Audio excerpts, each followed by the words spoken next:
Hi friends, இன்றைக்கி நம்ம வீரமாமுனிவர் பற்றி பார்க்க போகிறோம். இப்போ வரப்போகிற டெட் பேப்பர் 2ல் கண்டிப்பாக இவரை பற்றி ஒரு கொஷின் இருக்குது ஃப்ரெண்ட்ஸ், படிச்சுக்கோங்க.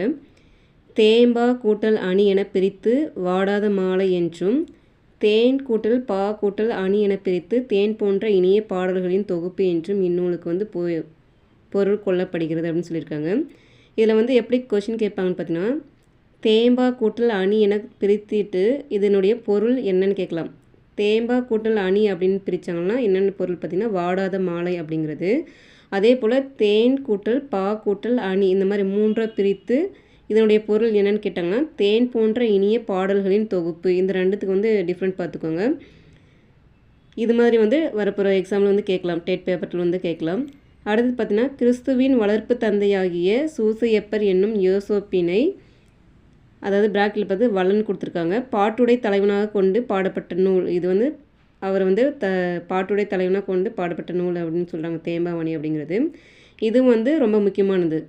கிறிஸ்துவின் வளர்ப்பு தந்தை யார் அப்படின்னு கேட்டாங்கன்னா நீங்கள் 3 படிச்சுக்கணும். சூசையப்பர் அப்படிங்கிறது ஒரே பெயர், யோசேப் அப்படிங்கிறது அவருடைய பெயர், வளன் அப்படிங்கிறது 3 கிறிஸ்துவுடைய வளர்ப்பு தந்தைக்கு 3 பெயர் கொடுத்துருக்காங்க. இந்த 3 பெயரை நீங்கள் படிச்சுக்கோங்க.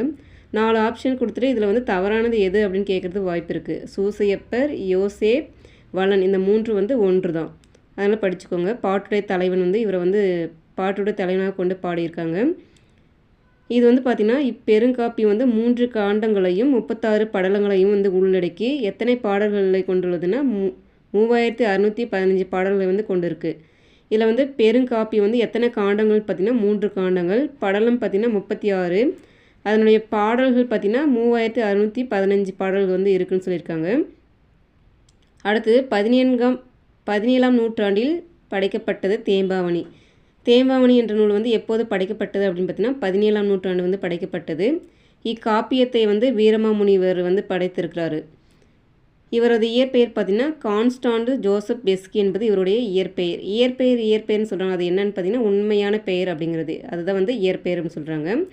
அடுத்தது தமிழில் முதல் அகராதியில் பார்த்திங்கன்னா சதுர அகராதி அவர் எழுதியிருக்காரு. வீரமாமுனிவர் பார்த்திங்கன்னா தமிழுடைய முதல் அகராதி எதுனா சதுர அகராதி அப்படிங்கிறது. தொன்னூல் விளக்கம், சிற்றிலக்கியங்கள், உரைநடை நூல்கள், பரமார்த்த குறுகதைகள், மொழிபெயர்ப்பு நூல் ஆகியவற்றை இவர் படைத்திருக்கிறாரு. இது கொஸ்டின் கேட்கலாம். தமிழில் முதல் அகராதியான எந்த அகராதி இவர் படைத்திருக்கிறார் பார்த்திங்கன்னா சதுர அகராதி என்ற நூலை படைத்திருக்கிறார். அல்லது தொன்னூல் விளக்கம் இலக்கண நூல் எதுன்னு கேட்கலாம். தொன்னூல் விளக்கம் என்பது இலக்கண நூல். இந்த தொன்னூல் விளக்கம் என்ற நூலை யார் இயற்றியுள்ளது அப்படின்னு கேட்டாங்கன்னா வீரமாமுனிவர் இயற்றியிருக்காரு. கொஸ்டின்